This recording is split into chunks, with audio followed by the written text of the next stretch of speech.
नमस्कार, जय हिंद, जय भारत। भारतीय अवाम ताकत दल अपने भारतीय भाई बहनों अर्थात अपने देश भारत की जनता अर्थात अपनी भारतीय अवाम से भारतीयता आधारित आपसी श्रद्धा, भारतीयता आधारित आपसी स्नेह, भारतीयता आधारित आपसी प्रेम, भारतीयता आधारित आपसी अखलाक मोहब्बत, भारतीयता आधारित आपसी सहयोग, भारतीयता आधारित आपसी सम्मान, भारतीयता आधारित आपसी एकता, भारतीयता आधारित आपसी भाईचारा तथा भारतीयता आधारित आपसी सद्भाव को समझने व उसे आत्मसात करके वैसा ही और उसी अनुसार आचरण एवं व्यवहार करने हेतु और इसके समस्त भारत में प्रचार प्रसार करने हेतु और इसकी अहमियत और महत्व को प्रत्येक देशवासी को समझाकर उसे अपनाते हुए वैसा ही और उसी अनुसार आचरण एवं व्यवहार करने हेतु और प्रत्येक देशवासी को अपना ही भारतीय भाई बहन मानकर, समझकर, अपनाकर उनके साथ वैसा ही और उसी अनुसार आचरण एवं व्यवहार करने हेतु सतत, सदैव और हमेशा अदब के साथ, आदर के साथ अर्ज करता है, विनती करता है। इस संबंध में एक बात अपने सभी आदरणीय भारतीय भाई बहनों को स्पष्ट कर देना आवश्यक है। ये जितनी भी यूट्यूब के माध्यम से, यूट्यूब के संदेश के माध्यम से बातें कही जाती हैं,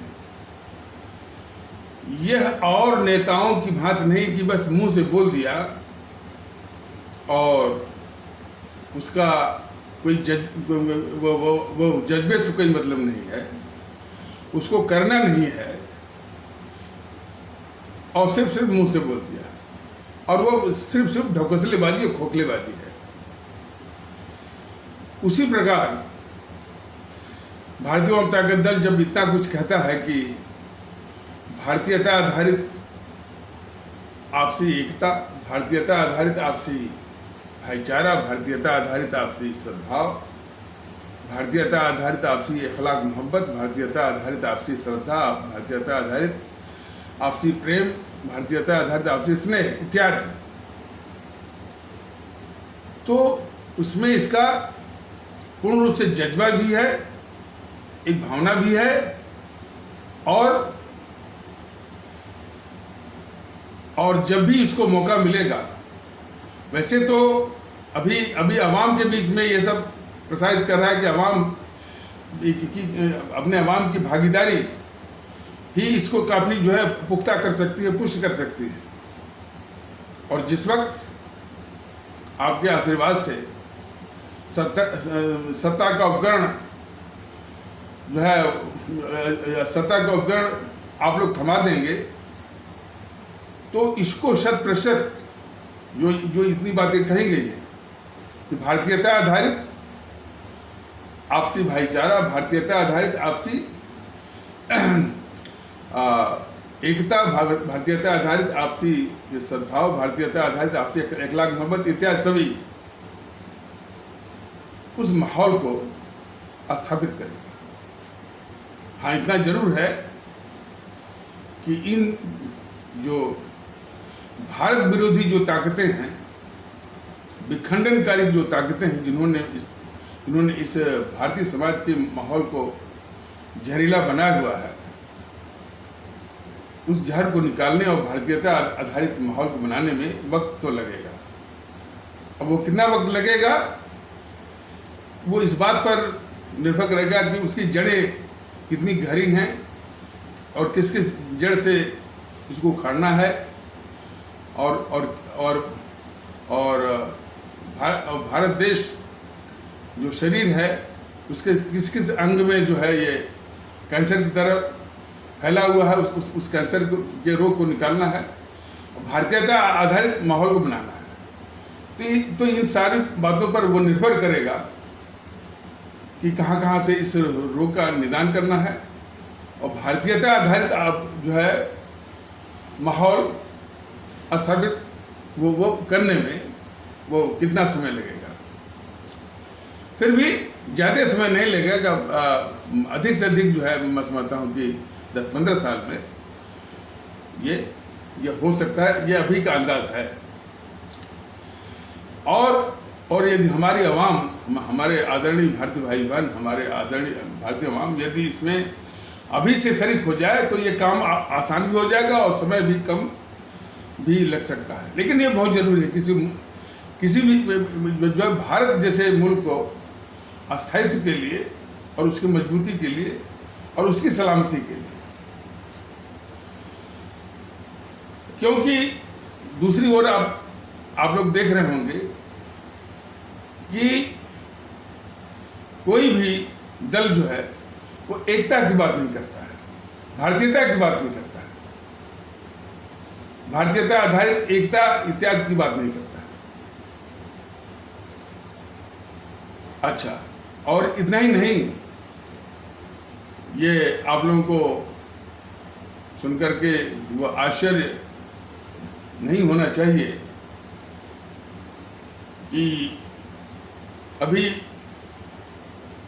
फिलहाल चूंकि भारतीय आवाम ताकत दल का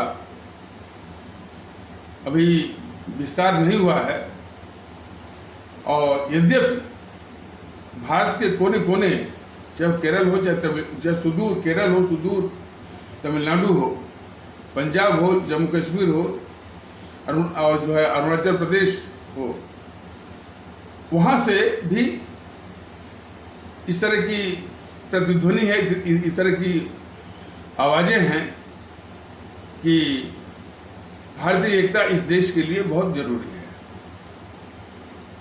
अब वो कितने विस्तार में है, कितना उसका पेनिट्रेशन है, यह एक विषय हो सकता है। लेकिन भारत के कोने कोने में इसका असर जा रहा है। कुछ लोग तो यहाँ तक कहते हैं कि भाई इस देश के लोगों को जो है शायद हजारों साल के बाद कोई ऐसा विचार आया है जो कि पूरे देश के लोगों को जो है वो एक करना चाहता है, वो भी भारतीयता के आधार पर। और भारत इसका एक पुरातन और ऐतिहासिक इसकी ताकत है। भारत बाद में किन लोगों ने इसको इंडिया बना दिया, किन लोगों ने हिंदुस्तान बना दिया, उससे कोई मतलब नहीं है। भारतीय जनता दल सिर्फ भारत या भारतवर्ष की बात करता है। बॉलीवुड तो कभी कभी नाम मात्र के लिए भारत बोलता है, लेकिन बराबर इंडिया इंडिया इंडिया और तमाम इस तरह का वहाँ बोलबाला है बॉलीवुड में। मिस्टर इंडिया, फलाने इंडिया, ढेकाने इंडिया। और हिंदुस्तान पता कहाँ से इसका नाम आ गया। लेकिन जो भी है, हमारे जो पुरातन और पारंपरिक और प्रागैतिहासिक जो हमारा विश्वास है, हमारा जो आस्था है, वो भारतवर्ष है। भारतवर्ष में जो भी आया यहीं बस गया, यहीं रच बस गया, यहीं खप गया। दादे परदादे उसके इसमें जो है वो इसी मिट्टी में विलीन हो गए। वो सभी इस भारत धरती के सपूत हैं, सभी भारतीय हैं, सभी हिंदू नहीं है। ये बात जान लीजिए। या आरएसएस वालों की भाषा को छोड़ना होगा। वो कहता है कि सभी हिंदू हैं।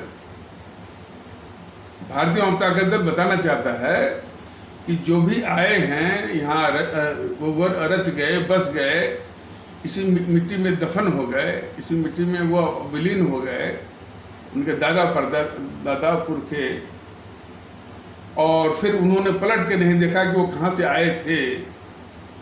वो सभी जो है इस भारत माता के सुपुत्र हैं, पुत्र हैं, सभी भारतीय हैं। वो हिंदू नहीं है, सभी भारतीय हैं। तो भारतीय जनता दल सिर्फ उस भारत की बात करता है, और जिस भारत की अवधारणा को ये जितनी भी देश विरोधी ताकतें हैं, जो कि विखंडनकारी ताकतें हैं, हमारे देश के विखंडनकारी ताकतें हैं, उसमें सबसे आगे है GNPC, गांधी नेहरू परिवार चांडाल चौकड़ी कॉकस। वामदल भी उतना ही सक्रिय है, और उसके इर्द गिर्द जितने भी और भी क्षेत्र माने लोकल माने स्थानीय या लोकल सेटरप्स या स्थानीय क्षेत्र के रूप में और भी राजनीतिक दल हैं, लेकिन उनका चरित्र और फितरत वही है, विखंडनकारी। और तो जैसे TMC है, DMK है, AIADMK है, TDP है, शिवसेना है, NCP है, RJD है, समाजवादी पार्टी है, अकाली हैं, बहुजन समाज पार्टी है, इत्यादि सभी है, विखंडनकारी। तो ये जितनी ताकतें हैं वो उस देश के लिए अभिशाप है। तो इस सब बात जो मार्मिक पहलू हैं हमारे हमारे देश भारतवर्ष से संबंधित, और हमारी जो इस देश की जनता है, भारत की जनता है, हालांकि उसको जो उपयुक्त संबोधन होना चाहिए, और वही बार बार भारतीय जनता दल कहता भी है कि हमारे भारतीय भाई बहन, हमारे पूरे 132 करोड़ अपने भारतीय भाई बहन हैं। और इस फर्क को हमारे सभी आदरणीय भारतीय भाई बहन जरा समझे कि कोई भी हमारे देशवासियों को भारतीय भाई बहन कहता भी नहीं है, संबोधन भी नहीं करता है, उच्चारण भी नहीं करता है। जरा देखिए ना, आपके ये राष्ट्रवाद का मुखौटा पहने हुए, राष्ट्रवाद के नाम पर वोट बटोरने वाले मोदी महोदय, ये खुद ही हमारे भारतीय भाई बहनों को भारतीय नहीं मानते। उनके किसी भी संबोधन में ये नहीं, वो हर बार बोलते हैं भाई और बहनों। जब भी वो इस तरह से पब्लिक मीटिंग लेते हैं, उनका एक परमानेंट कांस्टेंट जो संबोधन होता है भाइयों और बहनों। कभी भी उनके मुंह से ये नहीं निकलता कि हमारे भारतीय भाइयों और बहनों, कभी नहीं निकलता। इसलिए वो हमारे इस भारत के भारतीय भाई बहनों को भारतीय वो मानते ही नहीं है, और ये चरित्र को कोई उनका आज से नहीं है। ये चरित्र उनका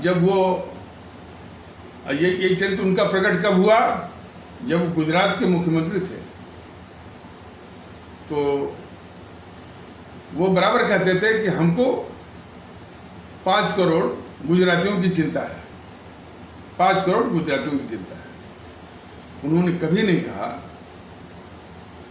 कि मुझे गुजरात में रहने वाले 5 करोड़ भारतीय भाई बहनों की चिंता है, कभी नहीं कहा।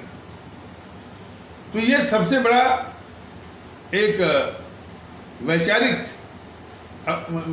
अभिशाप के रूप में ये मोदी महोदय है। और एक बात सभी हमारे भारतीय भाई बहन बिल्कुल गौर से इस पर ध्यान दें कि जब मैं मोदी जी के विषय में बोलता हूं कि ये भारतीय नहीं मानते, और भी जो दल हैं, खास करके TMC, उसकी ममता बनर्जी, और ये GNPC, गांधी नेहरू परिवार चांडाल चौकड़ी कॉकस, वामदल, DMK, AIADMK, TDP, शिवसेना और NCP इत्यादि, अकाली, समाजवादी पार्टी और बहुजन समाज पार्टी, यह मोदी महोदय से 1000 गुना घातक हैं इस मुल्क के लिए। लेकिन ये एहसास भारतीय जनता दल ये करता भी है, बताता भी है। बीजेपी वाले कभी नहीं बोलते हैं। बीजेपी वालों का राष्ट्रवाद इसीलिए झूठा है कि उनके विचारों के अनुसार राष्ट्र सर्वोपरि नहीं है। देश के साथ कोई गद्दारी कर रहा है तो करता रहे, और ये देश के साथ गद्दारी करने वालों को ये सब गद्दार भी नहीं मानते, न मानते हैं बीजेपी वाले, न मीडिया को मानने देते हैं। तो इनका राष्ट्रवाद तो बहुत ही झूठा है। तो इसलिए राष्ट्रवाद का मुखौटा पहन करके ये इनका जो विचार है वो भारत विरोधी है।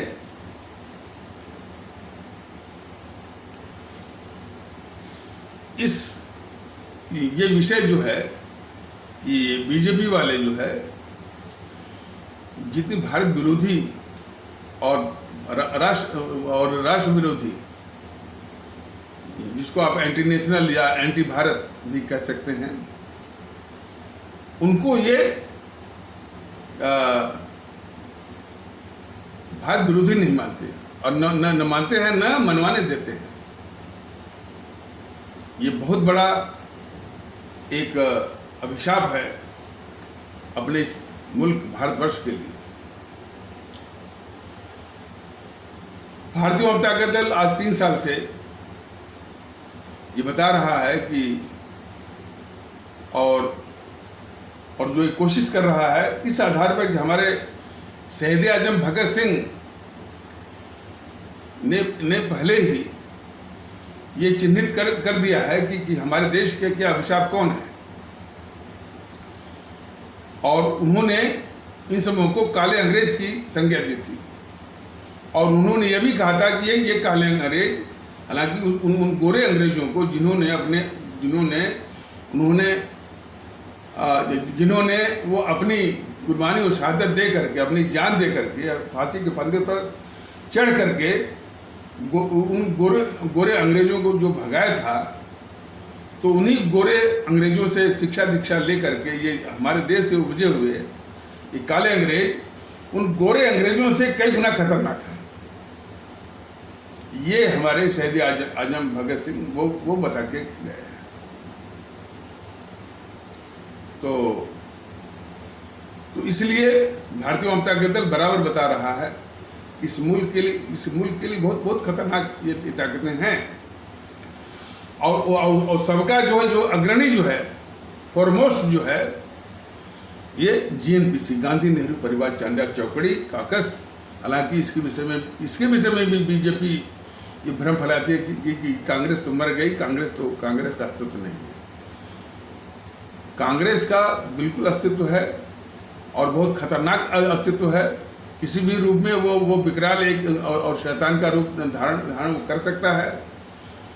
और बीजेपी वाले जो है उसको वो फिर से वो जीवित हो जाए और फिर से जो है वो देश विरोधी ताकत और देश विरोधी हरकत में वो और सक्रिय हो जाए, इसी साजिश के तहत बीजेपी वाले जो है इस तरह का वो फैला रहे हैं कि ये कांग्रेस तो खत्म हो गई, कांग्रेस का अस्तित्व। बीजेपी वालों ने सत्ता हथिया लिया, बस यही। ये देखिए, आप लोग सभी लोग ध्यान से सुनिए। ये बीजेपी वाले कहते हैं कि हम राष्ट्रवादी हैं और हमारे देश सब कुछ है, ये सब बिल्कुल झूठा है उनका। ये सिर्फ सत्ता ही इनके लिए सब कुछ है। और इस भुलावे में भी कुछ लोग, खास करके हमारे हिंदू सनातन आस्था वाले भारतीय भाई बहन भुलावे में भी नहीं रहे कि ये हिंदुत्व के प्रतिनिधि हैं और उनके रक्षक हैं। तो इस भुलावे से भी हमारे भारतीय भाई बहनों को, खास करके विशेष करके हमारे हिंदू सनातन आस्था वाले भारतीय भाई बहनों को इस भ्रम से, बीजेपी के और मोदी जी के भ्रम से बाहर आना होगा कि ये हिंदुत्व के प्रतिनिधि या उसके रक्षक हैं। सवाल इस बात का कि जो जो हमारे देश का, हमारे और आंतरिक, मैं बराबर बोलता हूँ, सीमा के बाहर तो हमारी भारतीय सेना बिल्कुल वो सीमाओं की रक्षा कर रही है। हमारी सेना को यदि मैंने जो अस्त्र शस्त्र मिल जाएं और जो है और तमाम फाइटर प्लेन्स और टैंक इत्यादि मिल जाए, तो इसके मुकाबले में विश्व की कोई सेना नहीं है। तो वो हमारी भारतीय फौज हमारे सरहदों की हिफाजत कर रही है, इस मुल्क की हिफाजत कर रही है। मैं जो संदर्भित कर रहा हूँ वो देश की आंतरिक जो सुरक्षा है, जिसकी कि पूर्ण रूप से जिम्मेदारी सिर्फ मोदी जी की है या शाह जी की है, जो अमित शाह है। इसमें क्या है कि ये लबेलवाब स्थिति यह है कि जिस आदरणीय भारतीय भाई बहनों से, आदरणीय भारतीय आवाम से ये वोट लेते हैं बीजेपी वाले, मोदी जी और या अमित शाह जैसे लोग, उनको जब जरूरत पड़ती है तो ये जो है इन्हीं देश विरोधी ताकतें और ताकतों के एजेंट्स के हवाले ये कर देते हैं। जो जितनी भी घटनाएं हुई हैं आपके CAA के विरोध में, कृषि कानून के विरोध में, और भी तमाम वो छिटपुट और भी घटनाएं होती रहती। और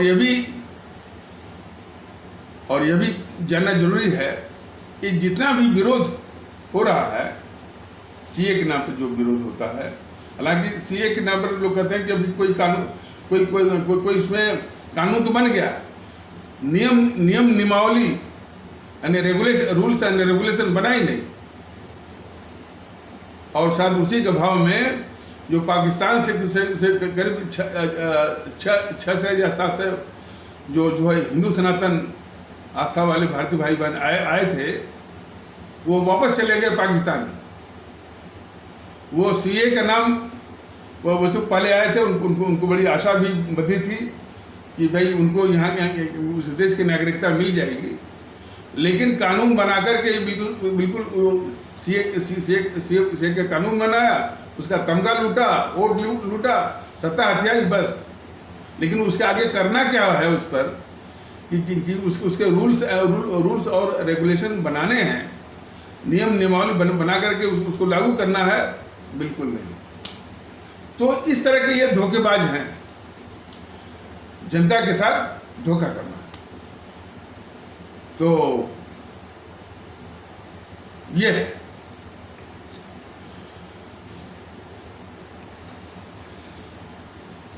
बीजेपी और मोदी महोदय का जो राष्ट्रवाद है वो देश के साथ छल कपट करने वाला, धोखेबाजी करने वाला, और इनके राष्ट्रवाद का लबेलवाब यही है कि देश के जितने भी दुश्मन हैं, खतरनाक यानी भारतद्रोही हैं, जैसे कि आपके GNPC है, वाम दल, ये तो दोनों बहुत खतरनाक है। और ये चीन से भी पैसे लेते हैं, चीन की फंडिंग पर हमेशा देश के खिलाफ। तो इन ताकतों को खास करके GNPC, गांधी नेहरू परिवार, चंद्रा चौकड़ी काकस और वाम दल और भी TMC वगैरह जो है, शिवसेना इत्यादि, तो इनकी जो भारत विरोधी जो गतिविधियां हैं या उनके पाप हैं जो भी है, उनको ये बीजेपी वाले ढकते हैं। हमारे देश के अवाम इनको भारतद्रोही भारतद्रोही के रूप में न इनको समझे, इसकी साजिश भी करते हैं। और इनके हर अपराध, हर जो है वो यानी हर माने देश की गद्दारी के अपराध को, पाप को ये उसको ढकते भी हैं। तो ये इनकी इन जो राष्ट्रवादी हैं मोदी जी के, यही असलियत है। और इसको हमारे आदरणीय भारतीय भाई बहन जितना जल्दी समझ जाएं उतना ही देश का वो कल्याण है। जरा देखिए ना, सीए के विरोध नाम पर जो भी हिंसा हुई, उस हिंसा को भड़काने वाला कौन था? सोनिया गांधी, और उसके बाद राहुल गांधी और प्रियंका गांधी। और उस हिंसा को करवाने वाला कौन था? ये केजरीवाल, जो कि उसी जेएनपीसी का एक अवतार है। मोदी जी ने इन दोनों को बचा लिया कार्रवाई के नाम पर, और वो बड़ी जघन्य थी हिंसा। उसमें एक शर्मा था, शायद आईबी का कोई कर्मचारी या अधिकारी, उसको 4 से 50 चाकुओं के द्वारा, और उसको भी खींच करके ले गए थे अपने कमरे में। तो इसके लिए मोदी महोदय ने सिर्फ ताहिर हुसैन और अमानतुल्ला को, अमानतुल्ला तो शायद बाहर भी आ गया है, अब तो बकायदे वो वक्तव्य भी दे रहा है सार्वजनिक। अब तो इस समय वो सार्वजनिक वक्तव्य भी दे रहा है अमानतुल्ला, जिसने जो पहला दौर था हिंसा का, सीए के नाम पर या सीए के विरोध के नाम पर, इसी ने हिंसा करवाई थी। और यह अमानतुल्ला के जरिए इसने करवाई थी केजरीवाल। तो मोदी महोदय ने सिर्फ अमानतुल्ला के मत्थे, या जो है वो ताहिर हुसैन के मत्थे, या शर्जील अहमद की भी बात सब वो बोला करते थे। तो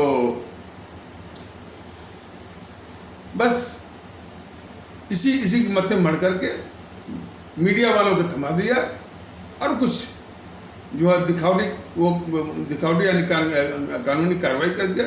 बस कितने लोगों की जाने गई, इसकी मोदी महोदय को, जेएनपीसी वालों को कोई चिंता नहीं। कितनी जगह ने जो है वो हिंसा हुई, इसकी भी कोई चिंता नहीं। और कितनी नफरत वो फैलाई गई कि अलीगढ़ मुस्लिम विश्वविद्यालय में सब कह रहे हैं कि वो हिंदुत्व की कब्र खुदेगी एमयू की छाती पर, इत्यादि तमाम नफरत। मोदी जी की कोई कार्रवाई नहीं, सिर्फ। और ये भारतीय जनता के अंदर बार बार बता रहा, और ये तथ्य भी है कि जितनी इस टाइप से जो भारतीय समाज में जो विखंडन या नफरत जो है फैलाने का काम, दो संगठन हैं मुख्यतः। एक तो जो है इस्लाम आस्था वाले भारतीय भाई बहनों के तबके के जो कुछ कट्टरवादी हिंसक तत्व हैं, कट्टरवादी हिंसक और उपद्रवी, इन तक ये जो माने ग्रुप है, समूह है, इसको जेएनपीसी वाले और वामदल वाले और टीएमसी वाले, यही इनको पालते पोसते हैं, यही इनको ताकत भी देते हैं, और इन्हीं के साथ ये खड़े भी रहते हैं, और इन्हीं का इस्तेमाल भी करते हैं जेएनपीसी वाले, वामदल वाले, टीएमसी इत्यादि वाले, चुनाव इत्यादि में वो इस्तेमाल करते हैं। इसको लंबे लुभाव में हमारे देशवासियों को, हमारे आदरणीय भारतीय भाई बहनों को, हमारे आदरणीय भारतीय आवाम को समझना पड़ेगा। और उसी प्रकार हिंदू सनातन आस्था वाले भारतीय भाई बहनों के तबके के जितने भी कट्टरवादी तत्व हैं, जो है उनको जो ये बीजेपी है या आरएसएस वाले, उसको पालते हैं, पोसते हैं, उनको ताकत देते हैं, उन्हीं से वो हिंसा भी करवाते हैं, और जो है चुनाव इत्यादि मौक़ों पर उनका इस्तेमाल भी करते हैं। ये मोटा मोटी यही जो हमारे देश का अभिशाप की जड़ यही है।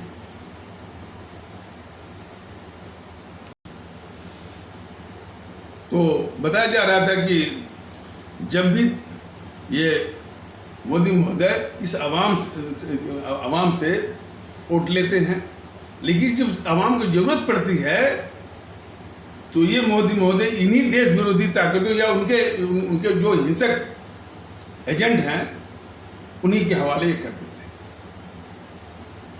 दिल्ली में किसान आंदोलन के नाम पर या कृषि कानून के विरोध के नाम पर 3-3 महीने पूरा रोड ब्लॉक था।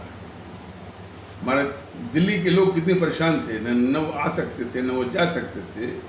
दिल्ली के आसपास या और भी लोग न दिल्ली में आ सकते थे, न वो जा सकते थे। कितने लोगों के रोजगार छूट गए। गरीब जो दिहाड़ी पर निर्भर रहने वाले हमारे गरीब मजदूर भारतीय भाई बहनों के रोजगार छूट गए। उनके और भी इससे संबंधित समस्याएं और आफत उनके ऊपर आ गई। दिल्ली के आसपास जो छोटे मोटे जो किसान थे, अपनी सब्जी उगा करके दिल्ली की मंडियों में सब्जी बेच करके अपना गुजारा करते थे, उनके धंधे जो है वो चौपट हो गए। सब कुछ हो रहा था। अब मोदी महोदय जो है पूरे इस अवाम को और भी लोगों को इन्हीं देश विरोधी ताकतें जो मैंने GNPC, गांधी नेहरू परिवार चंदा चौकड़ी काकस और वामदल इत्यादि के हवाले कर दिया। और ये बात ऐसे नहीं है जो शख्स जो मोदी मैंने ये कहते हो कि जब तक मोदी है तब तक इन सभी को लोकसभा में कि जब तक मोदी है तब तक मजे लीजिए। ये साफ साफ इशारा है कि ये जितनी भी भारत की दुश्मन ताकतें हैं जो भारत को हमेशा अस्थिर करने की कोशिश में हैं, बराबर सक्रिय हैं, उन्हीं को तो कहते हैं ये कि जब तक मोदी है तब तक मजे लीजिए। तो मजे लीजिए मतलब कि भारत के खिलाफ जो है गतिविधि जो है जारी रखिए। मोदी महोदय बैठे हैं आपकी सहायता के लिए। ये तो है इसका बात। तो इस संबंध में भारतीय जनता दल को जो चिंता है और अपने भारतीय भाई बहनों को जो जगा रहा है कि मोदी महोदय की असलियत को जरा हमारे सभी भारतीय भाई बहन समझें। बाकी तो और ताकतें तो विखंडनकारी ताकतें हैं और इस देश के काले अंग्रेज हैं, तो वो इस देश के हो नहीं सकते। लेकिन यदि बात यहीं तक कही जाए तो इस समस्या का समाधान नहीं है और हमारे मुल्क के साथ बहुत बड़ी नाइंसाफी है।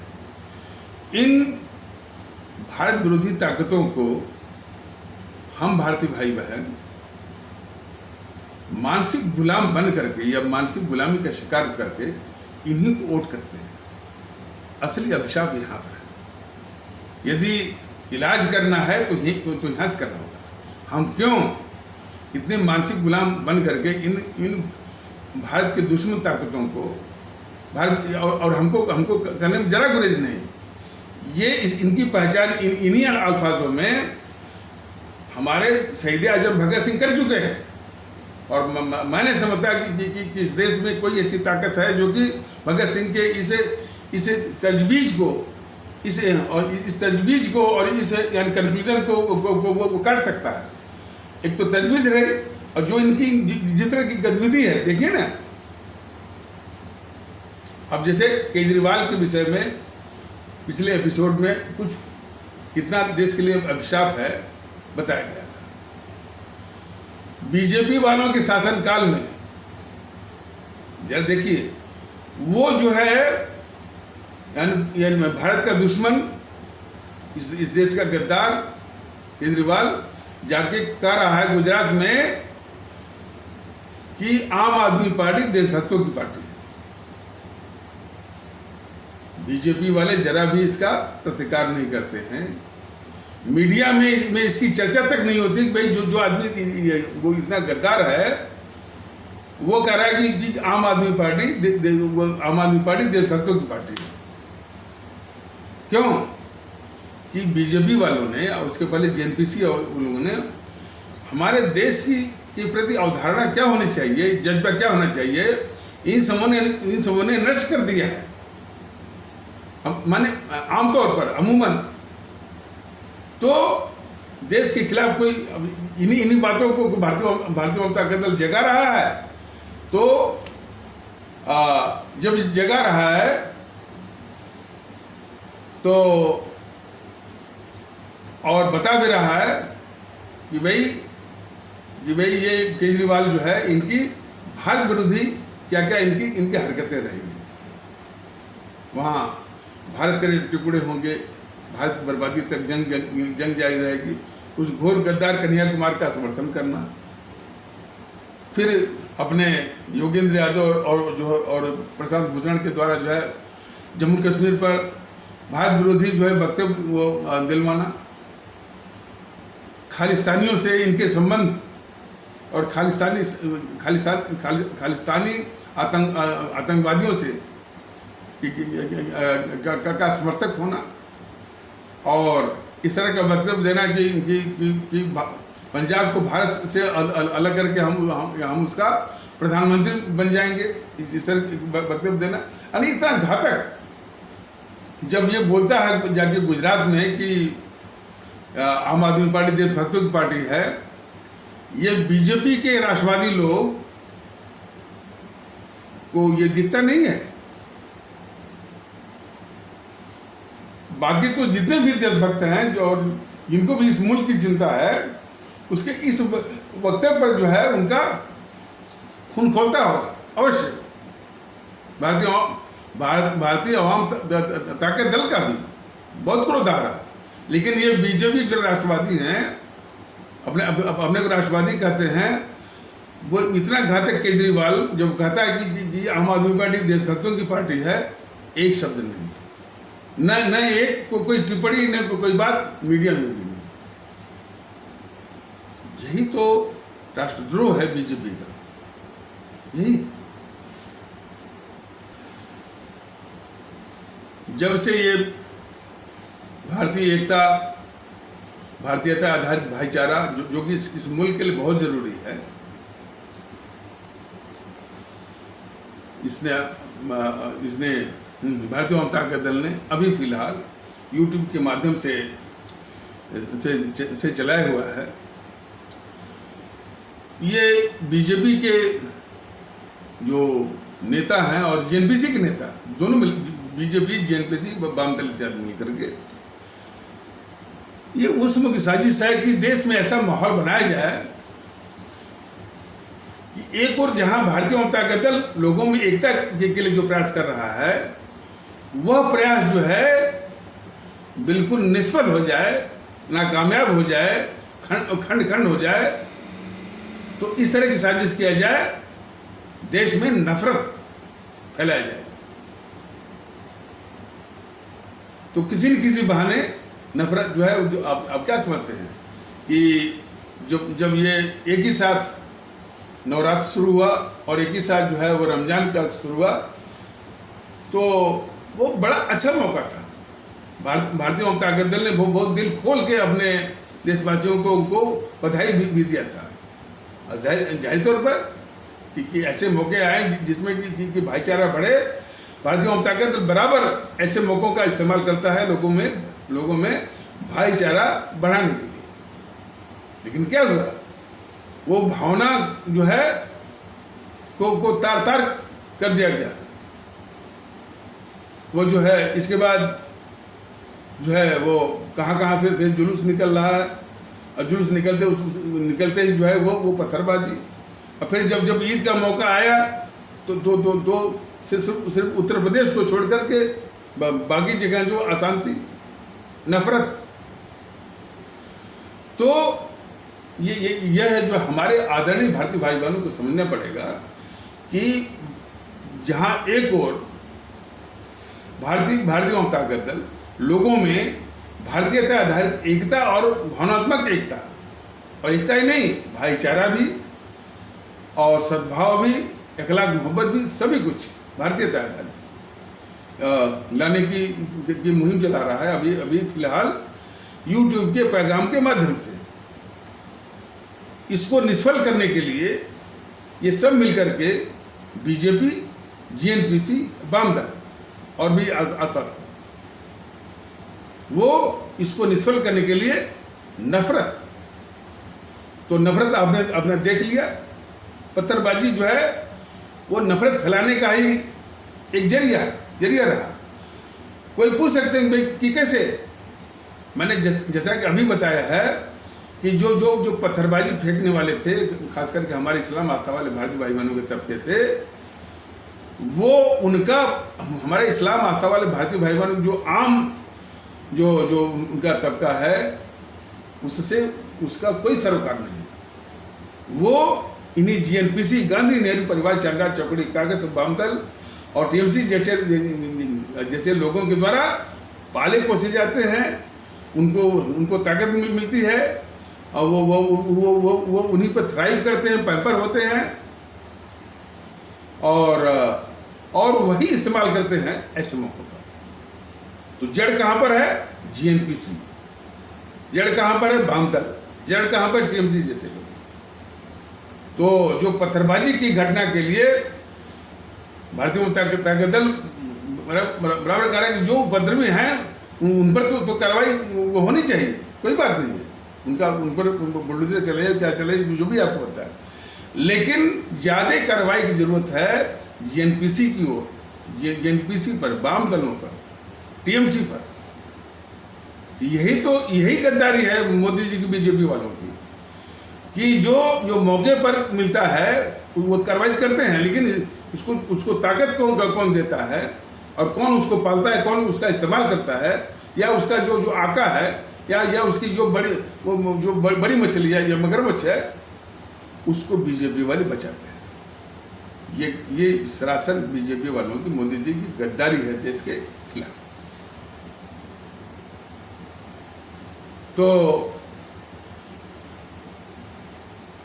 तो ये मौका उन्होंने लिया, वो जो है नफरत वो फैलाने का। अब उसके बाद यदि मैंने उसमें कामयाब नहीं हुए, तो इस मोदी महोदय ने और बीजेपी वालों ने एक दूसरी वो ब्रिगेड जो है तैयार कर दी कट्टरवादी तत्वों के द्वारा, कि वो जो है अब कह रहे हैं कि जो है ज्ञानवापी मस्जिद में जो है वो मंदिर था। हमारा जो सिरमौर है, हमारी जो अंतर्राष्ट्रीय प्रतिष्ठा का जो प्रतीक है ताजमहल, तमाम पर्यटक आते हैं और हमारे पर्यटन उद्योग का एक बहुत बड़ा स्तंभ है वो ताजमहल। उसमें जो है यही कट्टरवादी वो शिवलिंग ढूंढ रहे हैं, इसके लिए वो कोर्टों का इस्तेमाल कर रहे हैं, याचिका या पिटीशंस लगा रहे हैं। ये सब अब अपने देश में नफरत फैलाने का इन सबों की साजिश है। बीजेपी वालों की भी साजिश है, जीएनपीसी वालों की भी है, और जो है ये वामदल इत्यादि और टीएमसी वालों इत्यादि की है, बस नफरत फैलाना। क्योंकि जब से उन्होंने देखा है कि भारतीय जनता दल पूरे देश में भारतीय एकता लाना चाहता है, भारतीय सद्भाव लाना चाहता है, भारतीय भाईचारा लाना चाहता है, भारतीय अखलाक मोहब्बत वो लाना चाहता है, तब से इस तरह के जो है नफरत फैलाने के साजिशें ये चलाई जा रही हैं। तो इस संबंध में भारतीय जनता दल का एक निवेदन है अपने भारतीय भाई बहनों, खास करके हमारे हिंदू सनातन आस्था वाले भारतीय भाई बहन और हमारे इस्लाम आस्था वाले भारतीय भाई बहन, इस तरह की जो भड़काऊ वाली बातें चल रही हैं, इनके भड़कावे के जाल में मत आइए। मान लीजिए कि वो कोई कोर्ट कमिश्नर आकर के उस मस्जिद में कुछ मंदिर की बात देखता है, करता है, उछलता है, कोई आकर के अच्छा वो पता चला कि कोई भगवा पहन करके क्या था वो परमानंद पता नहीं कौन वो घुस रहा था। हालांकि पुलिस ने उसको रोक दिया, कह रहा था कि हम इसमें वो शिवलिंग देखेंगे। तो इन सारी हरकतों से हमारे आदरणीय इस्लाम आस्था वाले भारतीय भाई बहन, हमारे आदरणीय हिंदू सनातन आस्था वाले भारतीय भाई बहन, वो न भड़के, इनके इनके इनके भड़कावे के शिकार बिल्कुल ना। भारतीय भाईचारा हर हालत में कायम रखें। यदि आप भड़क गए तो निश्चित तौर पे इनकी जो नफरत फैलाने की जो साजिश है, आप उसके शिकार हो गए और उनकी नफरत फैलाने की साजिश वो कामयाब हो जाएगी। तो उनकी नफरत फैलाने की साजिश को यदि नाकाम करना है तो बिल्कुल उनके भड़कावे में मत आइए। और करना क्या है, इन सारी ताकतों को नष्ट में नाबूद करना है। और वो नष्ट में नाबूद तभी मुमकिन होगा जब आप एक होंगे। उसी एकता को तोड़ने के लिए ये नफरत की साजिश कर रहे हैं, लेकिन फिर भी उससे बिल्कुल बेपरवाह होकर के, बिल्कुल उधर ध्यान न देते हुए आप भारतीय एकता को कायम रखिए। मैंने पहले ही बता दिया है कि मान के चलिए वो जो कट्टरवादी तत्व हैं उनके ख्याल को आप छोड़ दीजिए, लेकिन भारतीय जनता दल आप सभी को समझा रहा है कि हमारे देश में मंदिर रहे न रहे, इस देश को रहना है। हमारे देश में मस्जिद रहे न रहना, इस देश को रहना है। इस ख्याल से आप जो है भारतीय एकता का जो जज्बा है उसको जो है इसका प्रसार करिए, कम होने मत दीजिए। भारतीय एकता के आधार पर एक होकर के जब ये सारी ताकतों के ईवीएम मशीन पर, बूथ पर, बैलेट बॉक्स पर जब आप नष्ट में नाबूद करेंगे तो एक माहौल है।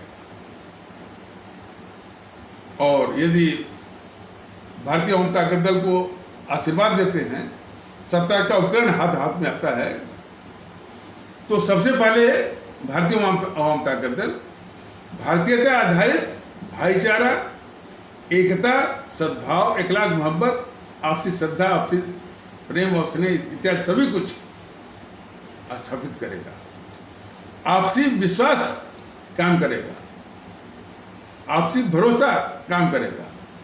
और जब इस तरह का माहौल हो जाएगा तो जो संबंधित लोग हैं, जो बुद्धिमान लोग हैं, जो संजीत लोग हैं, उनको इकट्ठा करेगा।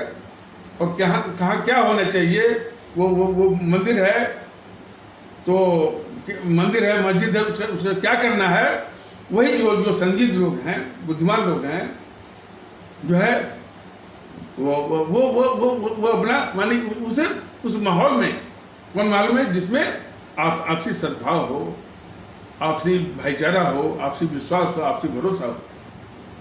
तो इस तरह की बातों को वो देख लेंगे। और इस संबंध में भारतीय जनता दल का स्पष्ट मानना है, और सभी लोग इसको ध्यान से सुने, कि मान लीजिए कोई सिरफिरा या सनकी, जिसको फैनेटिक कहते हैं अंग्रेजी में, व्यक्ति जो है या समूह, व्यक्ति या समूह मंदिर तोड़ करके वहां पर मस्जिद बनाता है। और ये बात सभी लोग इस पर मैंने गौर करें, ध्यान दें। मंदिर हो चाहे मस्जिद हो, गुरुद्वारा हो चाहे गिरजाघर हो, ये सभी के सभी आस्था के केंद्र हैं। तो किसी सनकी ने, किसी सनकी ने, किसी दुष्ट ने या दुष्टों के समूह ने मान लीजिए मंदिर तोड़ करके वहां पर मस्जिद बना दिया, तो ये कदापि जो है अपने भारतीय लोकतंत्र के का जो वातावरण जिसकी आवश्यकता है उसके अनुरूप कदापि नहीं कहा जा सकता कि फिर वही सनकीपन, फिर वही दुष्टता ये किया जाए कि फिर वो मस्जिद तोड़ करके मंदिर बना जाए, कदापि नहीं। क्योंकि आस्था का केंद्र मस्जिद भी है, मंदिर भी है। तो यदि ये किसी ने अपना संकीपन दिखाया, किसी ने वो दुष्टता की, मंदिर तोड़ करके वहाँ पर वो मस्जिद स्थापित कर लिया, तो इस हमारे भारतीय जो हमारे भारतीय माने लोकतंत्री माहौल में ये कदापि जो है एक उचित या सैनिटी या सैगैसिटी या एक उचित जो है वो यानी भाव भरा कार्रवाई वो कदापि नहीं की जा सकती है, जो कि फिर उस मस्जिद को तोड़ करके मंदिर बनाया जाए, नंबर 1। दूसरा, मंदिर और मस्जिद कभी भी दूर दूर नहीं होने चाहिए। जब हम भारतीय भाई बहन, आस्था किसी की भी हो, साथ में रहना है, साथ में रहेंगे, तो जो आस्था के केंद्र हैं उनके, वो भी बिल्कुल पास पास होना चाहिए। ये हैकड़ी बाजों की उस मानसिकता को ध्वस्त करना है कि मंदिर यदि यहाँ बनता है तो 10 कोस पर मस्जिद बने। ये हैकड़ी बाजों की उस मानसिकता को ध्वस्त करना है, क्योंकि ये कहते हैं कि हम इस मस्जिद में गैर मुस्लिमों को घुसने नहीं देंगे। हैकड़ी बाजों की इस मानसिकता को ध्वस्त करना है, जो ये सोचते हैं कि मंदिर में यदि नमाज पढ़ी गई, मंदिर में यदि कुरान का पाठ हुआ, तो वो हमारा मंदिर भ्रष्ट हो जाएगा। हैकड़ी बाजों के इस मानसिकता को भी ध्वस्त करना होगा कि यदि मस्जिद में जो है वो कोई आ गया, कोई सुंदरकांड का पाठ कर दिया, और जो है वो रामचरितमानस का पाठ कर दिया, गीता का पाठ कर दिया, तो वो हमारी मस्जिद नापाक हो गई। हमको तो ये दृष्टिकोण विकसित करना है कि इन आस्था के केंद्रों पर कोई भी आए, कोई भी सिजदा करे, कोई भी नमस्ते करे, कोई भी जो है अपनी भावनाओं को अर्पित करे, हाँ, बशर्ते उस आस्था केंद्र का सम्मान करते हुए, अपमानित नहीं करना है, इज्जत करनी है कि ये हमारे देश की आस्था का केंद्र है। तो इस तरह की जो हैकड़ीबाज या जो कट्टरवादी जो सोच है कि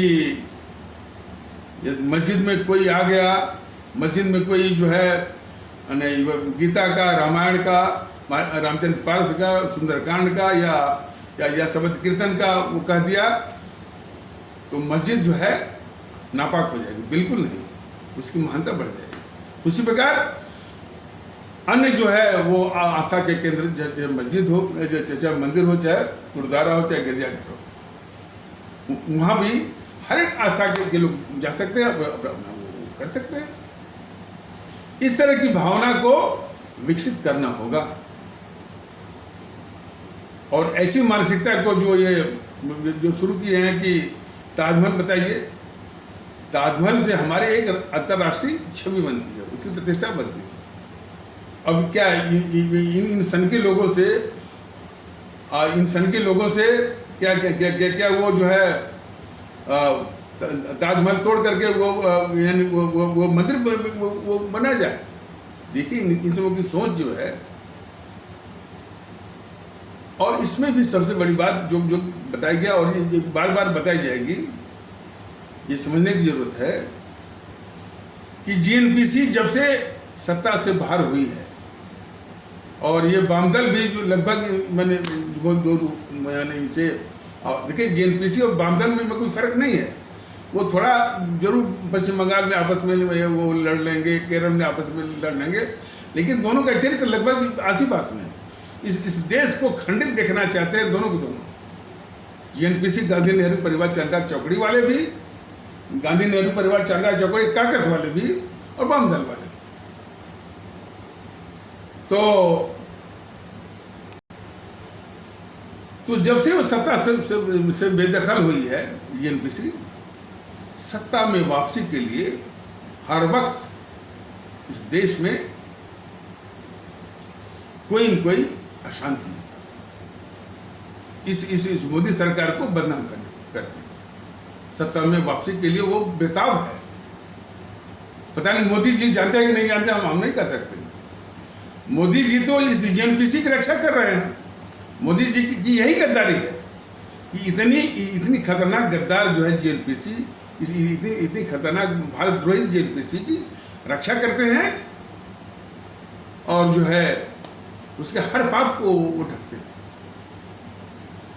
इस गंभीर बात को हमारे सभी आदरणीय भारतीय भाई बहन मैंने इसको गौर करें कि इन देश विरोधी भारत विरोधी ताकतों को राजभक्ति का तकाजा है कि इनका विनाश करने के बजाय, इनको पस्त करने के बजाय, इनके हौसले पस्त करने के बजाय और इनको क्या करना, इसको क्रिपुल इनको पंग करने के बजाय ये हर वक्त इन भारत विरोधी ताकत जो कि जेएनपीसी के रूप में है उसको हमेशा ये शर्त देते हैं और शर्त देते हैं ताकि वो भारत विरोधी गतिविधि में वो सक्रिय रहे।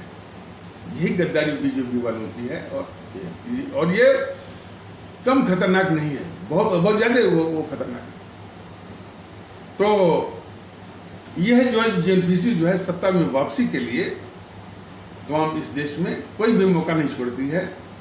इस देश में अशांति, विप्लव, हिंसा और उससे भी खतरनाक कि चूंकि भारत से दुश्मनी उसकी फितरत है। भारत के सत्ता पर काबिज भी रहेगी जेएनपीसी और भारत से उसकी दुश्मनी भी रहती है। भारत की सत्ता पर काबिज रहते हुए भारत विरोधी हरकतें करना, नेहरू ने क्या था, प्रधानमंत्री पद भी हथियाया और भारत के खिलाफ जितनी भी गद्दारी हो सकती थी सब उसने किया। तो ये सत्ता हथियाना भी चाहती है और भारत विरोधी यानी भारत को कमजोर करना, उसका नुकसान करना, जमीन दे देना, इस तरह की मंशा भी वो पाले हुए है ये जेएनपीसी। तो और वो भी चीन के इशारे पर और चीन की फंडिंग पर। तो चीन के इशारे पर, चीन की फंडिंग पर वामदल वाले भी इस देश को कमजोर करना। और जैसा कि मोदी जी, ये पिछले एपिसोड में मोदी जी से बोला गया था कि सन 80 के दशक में भारत की अर्थव्यवस्था चीन की अर्थव्यवस्था लगभग एक ही तरह की थी, मैंने लगभग बराबर थी। भारत में जेएनपीसी जैसे लुटेरे और डकैतों ने इसको पीछे कर दिया और चीन जो है अपने संगठित करते करते आज उसकी इकोनॉमी, उसकी अर्थव्यवस्था भारत की अर्थव्यवस्था की 5 गुना है। भारत की अर्थव्यवस्था या जीडीपी उसकी $3 ट्रिलियन यानी 3 ट्रिलियन डॉलर है और चीन की 15 ट्रिलियन डॉलर है। और उसी ये जो गद्दार जेएनपीसी है उसी चीन के लिए उसी चीन की कम्युनिस्ट पार्टी से रिश्वत लेकर के $800 मिलियन और मैंने एक समझौता भी किया। इस जेएनपीसी ने वुहान में 2008 में शायद 2008 में जो है समझौता किया और उस समझौता करने वाला ये राहुल था और उधर से वो कम्युनिस्ट पार्टी का कोई उसका जो मैंने फॉरेन अफेयर्स के सेल को जो संभालता था वो था। इन दोनों में एक समझौता हुआ। हालांकि कितनी बार ये बीजेपी वालों के सामने ये प्रश्न आया, बिल्कुल इसको टाल जाते हैं। इसीलिए तो देखें तमाम इस तरह के उदाहरण हैं कि बीजेपी जो है राष्ट्रवाद के नाम पर ये बिल्कुल राष्ट्रद्रोही पार्टी है। ये बिल्कुल ये समझना पड़ेगा। तो आज तक इसने जहाँ तक नहीं कराया मोदी महोदय ने कि आखिर जो उसने समझौता जो किया था 2008 में कम्युनिस्ट पार्टी से और जेएनपीसी ने, वो समझौता क्या है, कितना खतरनाक है इस देश के लिए, कितनी हमारे देश की सामरिक और संवेदनशील वो सूचनाओं का मैंने उसमें उसके साथ वो साझा करना। आज तक मोदी महोदय बीजेपी वालों ने जांच नहीं कराई, क्योंकि ये जेएनपीसी को या उसके राहुल गांधी को, सोनिया गांधी को ये बीजेपी गद्दार नहीं मानती। यही जो है गद्दारी है बीजेपी और मोदी जी। बार बार ये बताना पड़ेगा अपने अवाम को। तो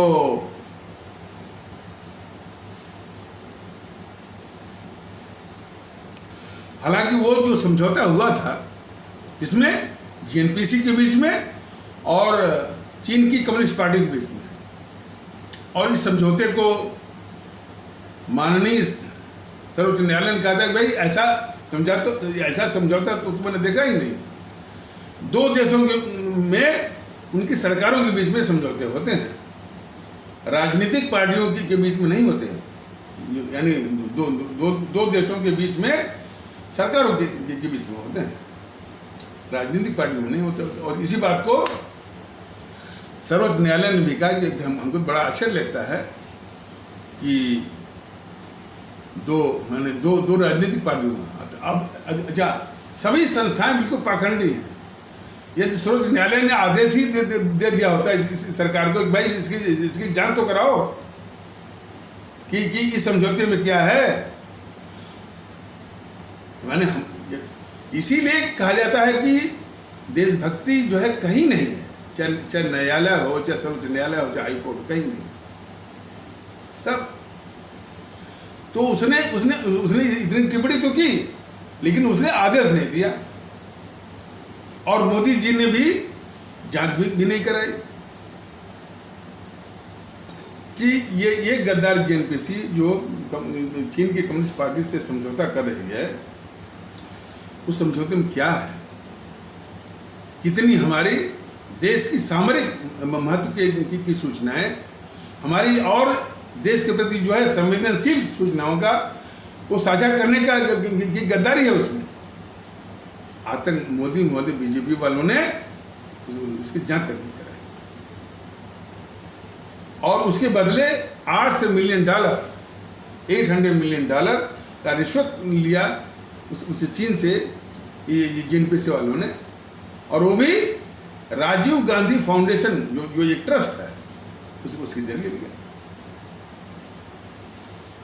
तो इसकी जांच न कराना जो है बीजेपी की, मोदी जी की सबसे बड़ी गद्दारी है।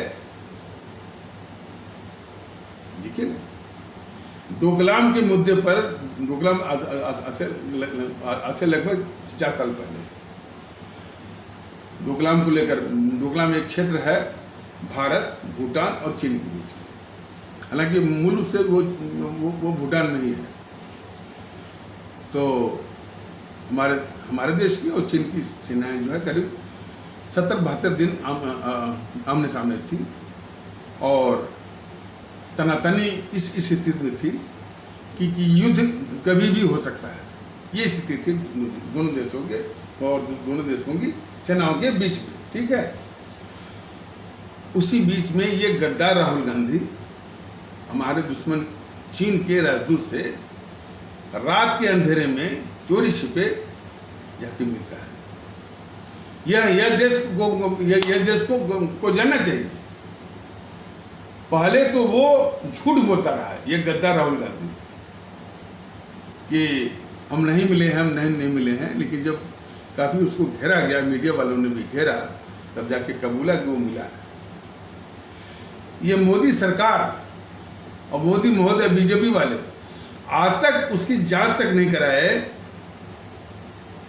कि आखिर जो ये गद्दार राहुल गांधी डोकलाम के मुद्दे पर, जिसमें कि दोनों देशों के बीच में इतना तनाव था, इतनी तनातनी थी कि युद्ध किसी वक्त भी छिड़ सकता है, उस समय अपने दुश्मन चीन के राजदूत से मिलकर के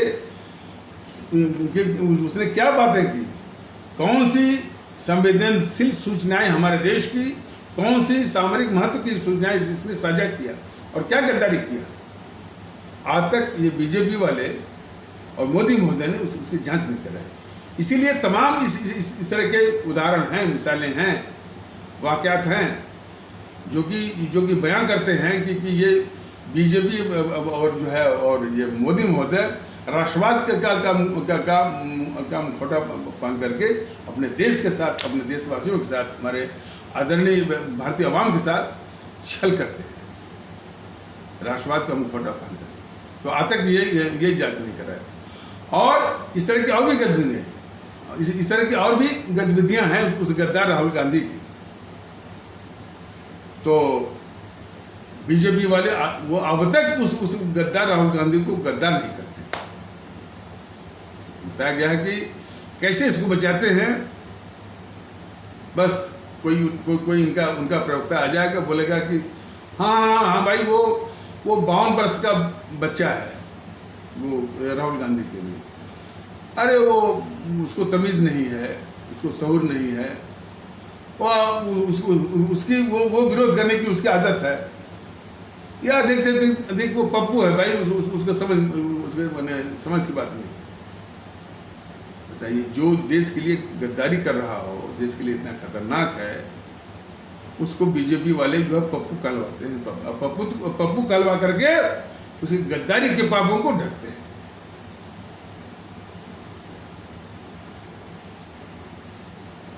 तो यदि ये बीजेपी वाले जो है राहुल गांधी की असलियत जो कि इस देश के लिए गद्दार है, उस तरह से कार्रवाई करते, देश के सामने बेनकाब करते कि ये गद्दार है, तो निश्चित रूप से ये जो राहुल गांधी सभाओं में कोई नहीं आता। इतने शान से वो भाषण नहीं करता। और मीडिया वालों की भी गद्दारी देखिए। ये इस गद्दार राहुल गांधी की हर बात को बहुत प्रोमिनेंस के साथ, बड़ी प्रमुखता के साथ ये सब जो है वो जो है दिखाते रहते हैं। बाकी तो जी न्यूज़ वाला भी दिखाता है, रिपब्लिक भारत वाला भी दिखाता है, इंडिया टीवी वाला भी दिखाता है। बाकी तो जो है वो NDTV और आज तक और News 24 वाले तो खैर उसके पक्ष में माहौल ही बनाते हैं, तो उनको लगता ही नहीं कि ये गद्दार भी है। बाकी तो जैसा कि बताया गया कि इस गद्दार राहुल गांधी, गद्दार जो है या JNPC के यानी चमचे पत्रकारों का एक बहुत बड़ा गिरोह है। और जब इन गिरोहों की बात की जाए हमारे आदरणीय भारतीय भाई बहनों, तो ये सारे देश के दुश्मन जो कि JNPC के चमचा पत्रकारों का गिरोह है, JNPC के चाटुकार मीडिया का गिरोह है, JNPC के चाटुकार बौद्धिक वर्ग का गिरोह है, और JNPC के चाटुकार इतिहासकारों का गिरोह है। तो जितने गिरोह हैं ये भारत विरोधी हैं। देखिए सभी इस तरह के भारत विरोधी तंजीमें, संगठन और समूह तत्व जो है नकली राष्ट्रवादी मोदी महोदय के शासन के तत्वाधान में पड़ रहे हैं। इसको समझने की आवश्यकता है। तो बात की जा रही थी कि ये जो JNPC जो है पैसे लेकर के, चीन से फंडिंग लेकर के, चीन के इशारे पर हर वक्त इस देश को अस्थिर करने की कोशिश और टुकड़े करने की कोशिश में लगा हुआ है। तो जब देश अस्थिर रहेगा तो प्रगति कैसे होगी? मोदी महोदय अब हमेशा विकास की बात करते हैं, और ये सवाल तो पिछले एपिसोड में भी किया गया था। और भारतीय जनता दल के जो YouTube का जो संदेश है, ये सारी पार्टियां माने देखती हैं, ऐसी बात नहीं है, अपने मतलब की देखती हैं। और ये संदेश गया भी होगा निश्चित आपके पास निश्चित रूप से गया होगा कि भाई आप विकास की बात करते हैं, विकास के लिए माहौल क्या चाहिए? कम से कम हमारे देश में शांति और सुकून। तो शांति और सुकून जो है विकास के लिए भी जरूरी है, और हमारे आवाम में हमारी आवाम का एक बहुत बड़ा तबका है, उसको भी शांति सुकून और जो है सद्भाव की आवश्यकता है, इज्जत की आवश्यकता है। और जिस शांति सुकून को आपके जो है आपके द्वारा यानी क्या कहते हैं कि उसको समर्थित और शाहकार के द्वारा जो कट्टरवादी तत्व हैं इस रूप में कभी जो है वो ज्ञानवापी का मुद्दा उठाएंगे, ज्ञानवापी में मंदिर ढूंढेंगे, अपने इसमें ताजमहल में शिवलिंग ढूंढेंगे। एक तो ये माहौल अब जो है वो खराब करते हैं। और जीएनपीसी वाले वाम दल वाले तो खैर लगे ही है। वो भी जैसा कि बताया गया कि हमारे इस्लाम आता वाले भारतीय भाई बहनों के तबके के वो जो कट्टरवादी, असामाजिक और हिंसक और उपद्रवी तत्व हैं, उनको पालते हैं, उनका इस्तेमाल करते हैं, उनके द्वारा जो है वो नफरत वो फैलवाते हैं। तो मोदी महोदय ये एक बहुत मैंने नेचुरल सा मैंने एक स्वाभाविक सा प्रश्न है कि आप विकास की बात करते हैं, विकास से कैसे संभव होगा? आपके जितने भी उपद्रवी और कट्टरवादी तत्व हैं जो इस तरह का सिलसिला जो चला करके कि ज्ञानवापी का इशू उठा करके और जो है इसका ताजमहल का इशू उठा करके नफरत और अशांति फैलाने का जो माहौल और जीएनपीसी वालों के द्वारा जो है इसी के आधार पर जो नफरत और अशांति उपद्रव फैलाने की जो साजिश की जा रही है, तो क्या ये देश के आर्थिक विकास के लिए आर्थिक विकास का आप नाम भी लेते हैं और सारी आपकी कार्रवाइयाँ जो है वो विकास कैसे रुक जाए, कैसे अवरुद्ध हो जाए, सारी कार्रवाई कुछ आप करते हैं और कुछ इनसे करवाते हैं। देश को मतलब स्थिर आप जैसे लोगों के ही कारण जो है आपने बोला 5 ट्रिलियन डॉलर हम इकॉनमी को कर देंगे, ऐसे ही करेंगे कि खुद नफरत वो फैलवाएंगे ज्ञानवापी और ताजमहल की बात उठा करके और फिर इन्हीं बातों को लेकर के वो जो है वाम दल जीएनपीसी वाले जो है माहौल को खराब करेंगे और नफरत वो फैलवाएंगे। और मीडिया वालों को अब देखें ना, मीडिया में दिन रात यही चल रहा है, ज्ञानवापी ताजमहल, ज्ञानवापी ताजमहल, हिंदू मुस्लिम मंदिर मस्जिद। आखिर ये देश में क्या हो गया? और इसके पीछे सिर्फ बीजेपी और जो है ये बीजेपी एंड आरएसएस, जीएनपीसी और वाम दल और टीएमसी, इसके पीछे देश में नफरत फैलाने वाले। इसीलिए भारतीय जनता दल बराबर अपने आदरणीय भारतीय भाई बहनों ये सारी बातों का संज्ञान लेते हुए, इस पर ध्यान देते हुए, इस पर जो है वो संजीद हो कि इनके नफरत फैलाने की साजिश को नाकाम करना है, इनके किसी भी भड़कावे का शिकार नहीं होना है, भारतीय एकता को हर हालत में कायम रखना है, भारतीय भाईचारा को हर हालत में कायम रखना है, भारतीय सद्भाव को हर हालत में काम रखना है, भारतीय सद्भाव को हर हालत में काम रखना है। और फिर जब भी इलेक्शन का मौका है, ईवीएम मशीन पर इनको नस्ल में नाबूद करना है। अब तक तो नहीं किया गया, कोई बात नहीं, नस्ल में नाबूद करना है। तभी केजरीवाल जैसे दुष्ट जो है ये नहीं कह पाएंगे कि आम आदमी पार्टी देशभक्तों की पार्टी है। तभी जो है राहुल जैसे गद्दारों की सभा में एक आदमी भी नहीं होगा, तभी वो पस्त होगा, तभी वो पंग होगा। और ये मीडिया वालों को भी इनकी भी मानसिकता को दुरुस्त करना है कि गद्दार राहुल गांधी के वक्तव्यों को कितनी प्रमुखता से दिखाते हैं। तो ये बीमारी जो है बहुत जड़ पकड़ी है, गहन है, इसके और भी आयाम हैं, लेकिन फिर भी भारतवर्ष और भारतीयता और भारतीय भाईचारा और भारतीय सद्भाव को कायम रखना है। तो इन्हीं आवश्यक शब्दों के साथ इस आवश्यक परिचर्चा को यहीं पर विराम दिया जाता है। तब तक के लिए नमस्कार, जय हिंद, जय भारत।